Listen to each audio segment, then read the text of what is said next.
I think we all know that there are serious problems in our commercial real estate market. Many fear that the worst is yet to come over the next couple of years.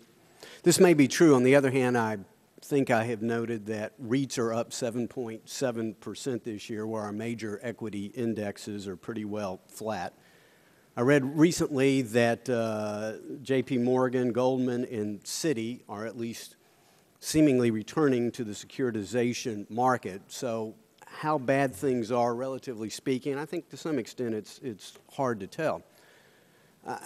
I do know that although this bill is well-intended, I took very careful note of what the gentleman from California says. I appreciate the experience and perspective that he brings, and indeed, I think the application of mark-to-market, even today, is a significant part of our challenge.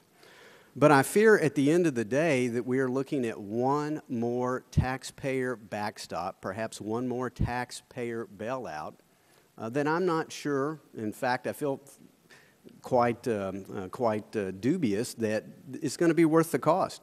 I know recently the Special Inspector General for the TARP program reported, quote, "The current outstanding balance of overall federal support for the nation's financial system has actually increased more than 23% over the past year, from approximately $3 trillion to $3.7 trillion. At what point do we say enough is enough?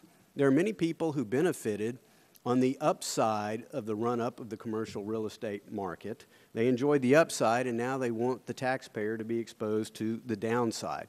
I think ultimately we're going to have to concentrate on the demand side of this equation, and that is getting the economy moving. And again, I fear that the greater problem is not lack of capital, it is lack of confidence from the actions of this president and this Congress. And until that changes, we're not going to solve the market problems.